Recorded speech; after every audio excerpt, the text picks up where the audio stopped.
Hello, welcome. I'm Lisa. I work at Garfield County Libraries. Thank you so much for joining us today.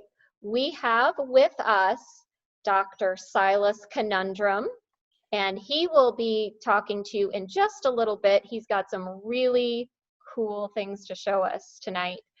And before he does that, I just want to let you know a few things that we have out there for you through Garfield County Libraries. So I'm going to share my screen with you all just for a little bit to show you when you go to the Garfield County Library's website, gcpld.org, education and entertainment resources. If you have a regular library card or you want to get a digital library card, which is right here at the top right, get a card. You can use any of these online resources. And right now, I know a lot of you guys are back into virtual school instead of in person, and I know it's been a really crazy year. There is something we have called Brain Fuse, where you can receive one-on-one live homework help and tutoring, and that's no matter if you guys are in middle school, high school, doesn't matter. And I'm just going to scroll through here a little bit. There's college prep stuff, there's historical stuff. There's a lot of research options on here for you. Dr. Conundrum is going to talk to us maybe a little bit about steampunk, which he's an expert on. If you're looking for steampunk literature, you might want to use our novelist resource here to find the kind of books you like to read. We have online videos, comic books, graphic novels, magazines, research databases, music. So just check out, and again, that was at, if I go back to our website here to the homepage, Education and Entertainment Resources. So that was just a little bit about some of the library stuff, but I'm going to get back to Dr. Silas Conundrum now. And I'm so happy that you're here with us this evening. And you're going to give us a version of your Fairies in the Cogwork presentation. But first, I would love for you to tell us more about your online resources that you have out there for teens and kids and families right now. So welcome and thank you, and I'll turn it over to you. Thank you so much. It's a pleasure to be here with you. Again, my name is Dr. Silas Conundrum. That is doctor with a K, no degree required. And my business called STEMpunk Ed focuses on teaching STEM topics, science, technology, engineering, and mathematics, but doing so with a slightly unusual twist. I teach it using technology from the 17th century to the early 20th century, anything before the evil laziness of the microchip. So in my programs, you learn how science, technology, engineering, and math was done for the 500 years that came before the last 50 years. Let me take a moment here to share my screen with you. And when I do so, I want to show you my website, STEMpunk Ed. At my website, you will discover, if you click on Program Catalog, you will discover 16 unusual, fascinating hands-on programs designed for everyone from age 8 to age 108 that give you hands-on experiences using vintage calculators, vintage science equipment, and learning all about how the world was long before you were born, right up to when I was born, I think, pretty close to that. Also, should you be interested in any of the programs you see here, and by the way, the presentations for each of those programs are currently free for anyone to view and look at. Also, some programs you will notice when you visit the program page, for example, such as Home Computing 1965, before the microchip. If you click on that program link, you will discover at the bottom of the page a link to a webcast that is a full recording of a delivery of my program to an audience. You can actually see for yourself what you might experience in one of my programs. If you find anything on any of my pages interesting, please visit the free resources link. Here you'll find links to online resources with everything from videos to instructions to 3D print models to virtual tools that have online examples of my vintage tech that you can actually manipulate using your mouse or fingertip. So take some time, if you would, to review all of these free resources and my programs. I think you will find yourself smiling when you do so. So that being said, let's talk about the program that I'm presenting part of to you today. It is called Fairies in the Cogworks, STEM and Fairy Tales. In every fairy tale that you have ever heard, there is usually some element of magic that comes along to create a problem and another little bit of element of magic to solve a problem. What if, however, instead of relying on magic, we relied on engineering, on our minds and our abilities to solve problems using the 6 simple machines. 6 machines on which every machine, even the most complex modern machines like a car, are ultimately based. Let's take a look at some of those simple machines. Here they are: the pulley, the inclined plane, the screw, the wedge, the lever, and the wheel and axle. You have used or seen all of these in many versions every day, but probably haven't taken the time to notice that that's what they are. Walked up a ramp, you will notice that it's a lot easier than walking up a set of stairs. That's because this simple machine is, at its heart, a way to save on work, to make a job get done easier, to get you from point A to point B without having to work quite so hard. Wheel and axle. Well, if you haven't experienced one of these yet in life, you are probably living in a cave, because if you come to school in a car, or if you move around in a car, you are using the wheel and axle. Pulley. Pulley is something you may not notice, but when inside machines that do lifting, the motors that work do not just work by themselves. They use pulleys to pull the rope that would lift something. An elevator that you may have been in works because an electric motor is hooked up to a pulley that pulls the elevator up and down. The lever. Ever been on a seesaw? You have used a simple machine to lift you and your friend up or down. Levers can be used in much more interesting ways, which we'll see one of later. Wedge. The wedge is usually used to cut something. You ever use a knife? You have used the simple machine called a wedge. And a wedge can be seen also in chopping wood. If you ever notice someone chop wood with an axe, sometimes you can't chop directly with the axe. You have to use a wedge into the wood and then hit it with the flat side of the axe to split the wood open. And a screw. Have you opened a jar lately? Maybe the peanut butter to make your sandwich? You have used the simple machine called a screw. You've also seen them, I'm sure, holding wood together. Screws are designed to hold things together, and they are a primary example of the 6 simple machines. Now, in my program, you would use these 6 simple machines in the context of a fairy tale that you would listen to, and you would find a way to solve a very difficult problem that one or more of the characters experience using a simple machine instead of math. And we might take a look at that in a few moments and talk about the fairy tale in my program. But let's stay with the 6 simple machines. Here is a pizza cutter. Friday night, it is the ritual in my family that we have pizza, and that pizza cutter comes right out the drawer. Can you identify at least 3 simple machines in this pizza cutter? Take a moment and then I'll show you what I see.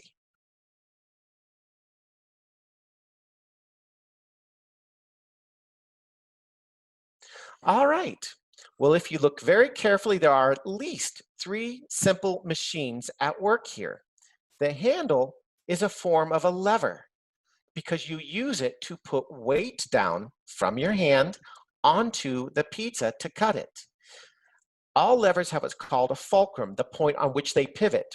On a seesaw, the fulcrum is right in the middle, so you can pivot both directions, up and down. But on something you're using to put pressure one direction, the fulcrum is not in the center, but moves forward, and the fulcrum is the wheel and axle. because after all, the pizza cutter ultimately uses the wheel to spin to cut the pizza. But that wouldn't cut it by itself. You need the wedge, the inclined plane wedge, to cut the pizza itself. Otherwise, you're just going to have to stuff the whole thing in your mouth, which sometimes doesn't sound like a bad idea. Take a look at this picture. See how many simple machines you can identify here.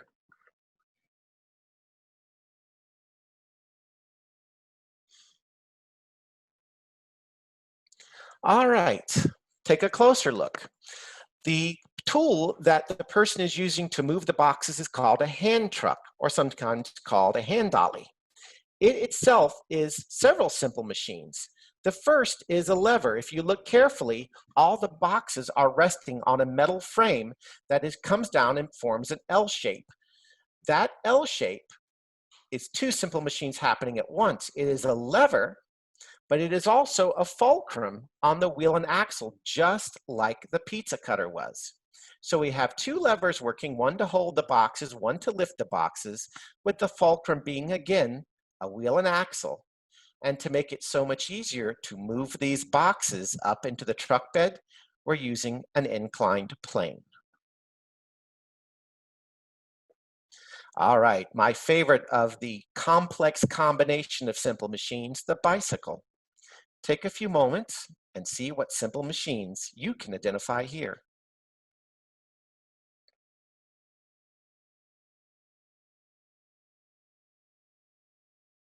All right, now I haven't identified all of them, but I have created a few here for you to highlight some of them. When you use your handlebars to turn your bike, you are using a lever. You are holding on to those handlebars and turning left or right using the fulcrum, which is the center shaft down the front of the bike. The wheel and axle should be pretty obvious by now.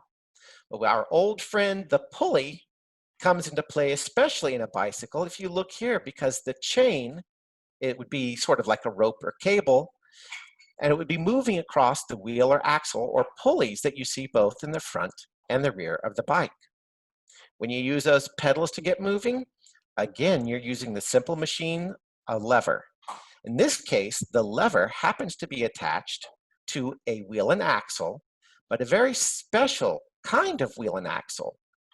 If you look quite closely, you will notice that there are gears on the bike, teeth that grab the chain and move it around in order to move your back wheel. Well, that gear is simply a wheel and axle with inclined planes or wedges as the teeth being used to provide your actual traction to get moving. And I bet if you look carefully, you could find several other simple machines here. You might want to think about those on your own. For example, the brakes. How are those simple machines? All right. In our actual program, we will be exploring a fairy tale by the Brothers Grimm called The Iron Stove. Now, you may think that fairy tales are all sweet and cuddly and simple bedtime stories, but not in their original form. They were pretty dark and mysterious and scary, or in other words, grim. And those fairy tales that in their natural form were written by the Brothers Grimm. In this fairy tale, a young princess who is quite spoiled and simply cannot be satisfied by anything runs into the woods when things don't go her way, especially when she asks her parents to bring her a best friend. And you can't have a best friend brought to you. You have to make one, or in some cases, even kind of earn one through trust and respect. So she goes into the woods and discovers an iron stove, and there's a prince inside the iron stove. And he says, if you let me out, I will tell you wonderful things and we can be best friends. But she kind of doesn't want to do that because she would have to work.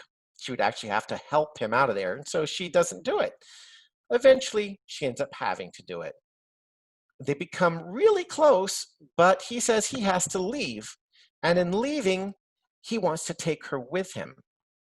She kind of doesn't know if she wants to go. And in the end, she has to find a way to follow him because he goes ahead and leaves because she's not there. So there are plenty of opportunities in this fairy tale to engineer simple machines to solve problems, like helping a prince out of the iron stove, like finding a way to travel across unimaginably difficult terrains and lands to get to where the prince said he was going.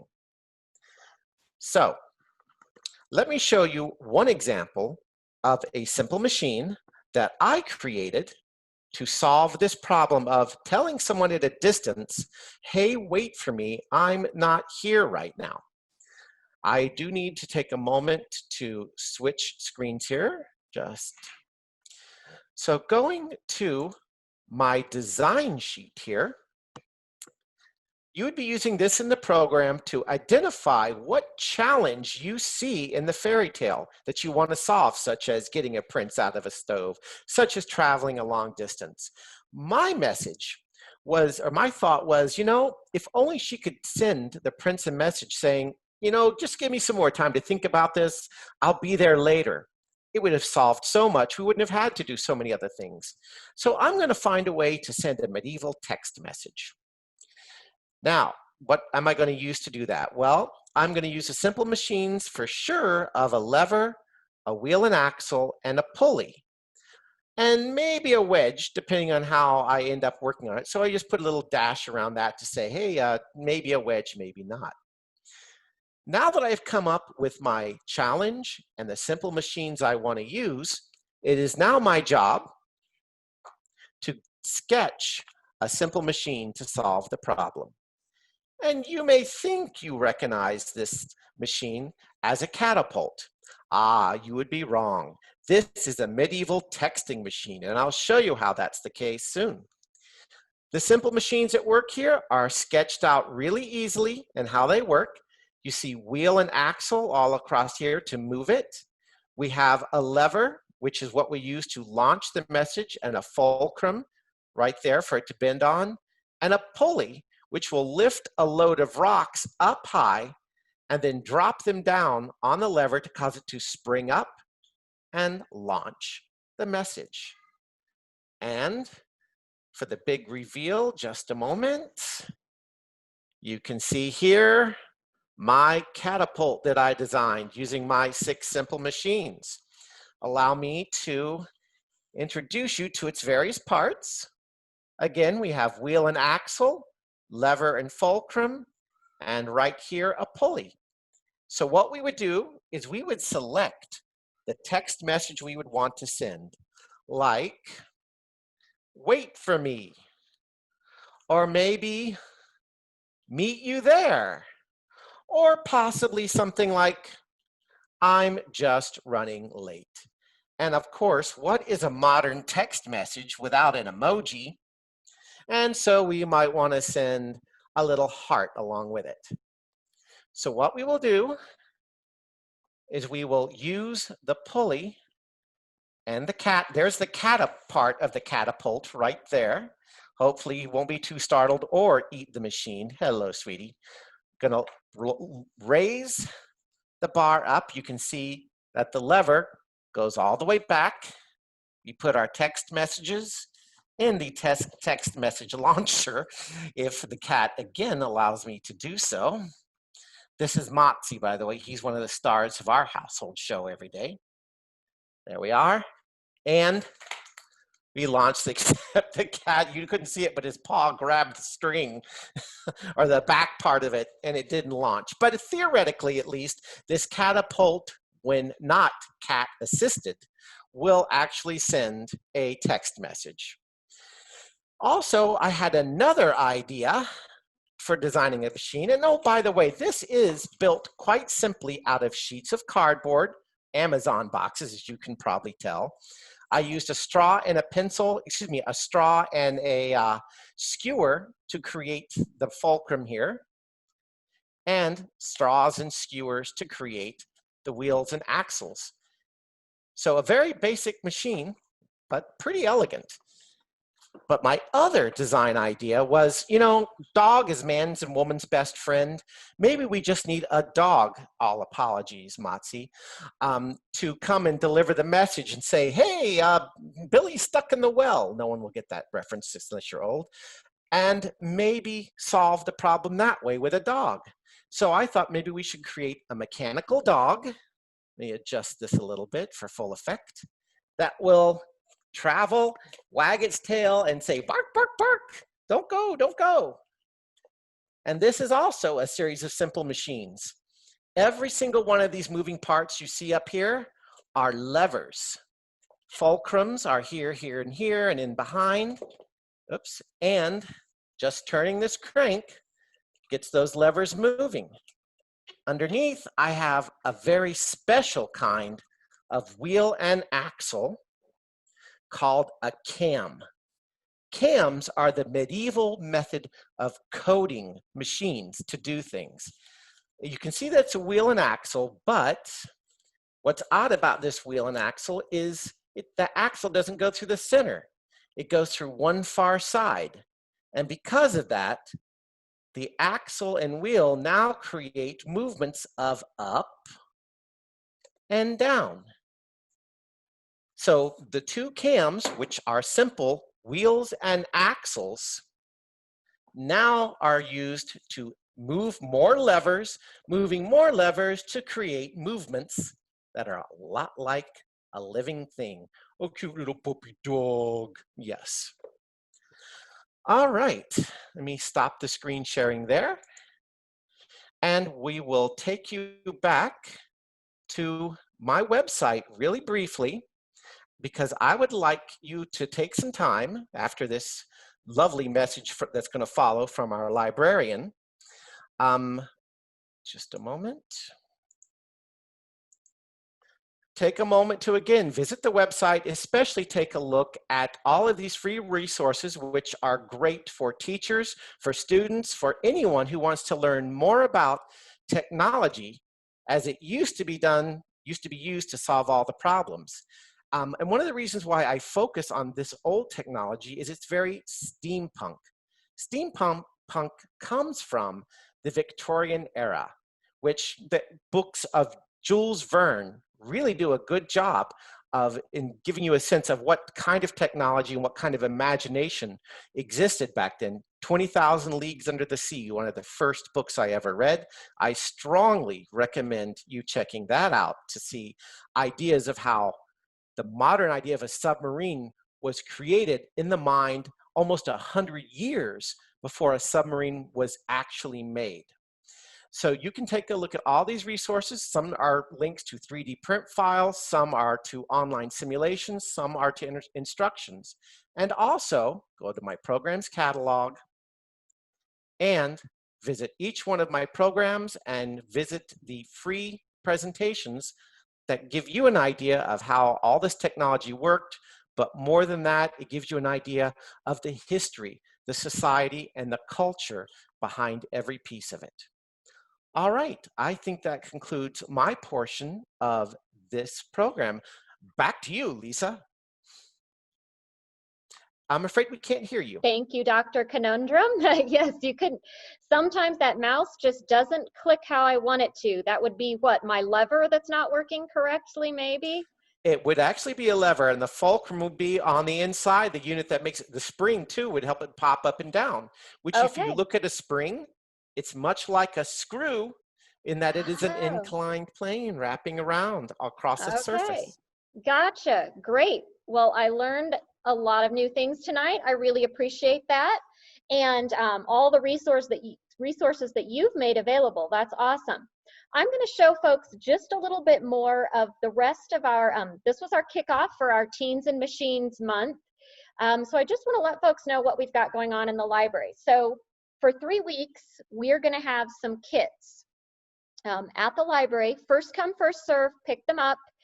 You can pick them up at any of the 6 libraries in Garfield County. The first kit, which is going to first be available the day before Thanksgiving, is also a catapult. So you've already seen the catapult that Dr. Conundrum showed us. This catapult will not be cat assisted.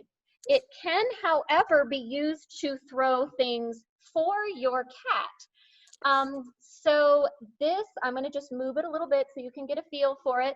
I think as library staff, our longest launch distance we've achieved has been about 6 feet. So you just pull the string and there it goes.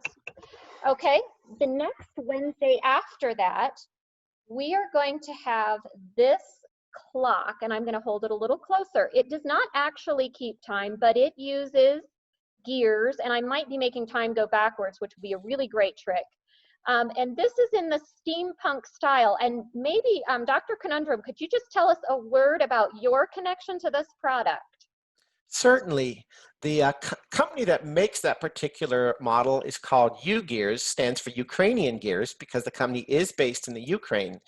And I used to work with the original designer for U-Gears during their first generation of their models to write instructions and marketing text to be able to sell these and describe them to English users. And I honestly think this would also make a great gift. Any of these would, but you could have a really fun time getting this put together, excuse me, and it's also a really nice size as a gift for someone. The last is going to be flight. You may have heard of Leonardo da Vinci. This is based on one of his sketches. You'll have to research more to find out if he ever built one and if it worked. But this is called, this is basically an early helicopter. He also named it an aerial screw. And as you can see, the linen sails so that you can actually crank. So that is the third week. So again, on the Wednesday before Thanksgiving, the day before Thanksgiving, and then the 2 Wednesdays following that, December 2 and December 9, I would suggest stopping by as soon to those dates as you can, because these are first comes, first serve. But if you don't get until later in the week, that's okay too. Stop by at any of our libraries and see if you can grab one of those kits. So all the teens out there, we hope to see you soon. Thanks again, Dr. Conundrum, for your presentation and your sharing of your resources. And we look forward to seeing all of you. Thanks and have a good evening.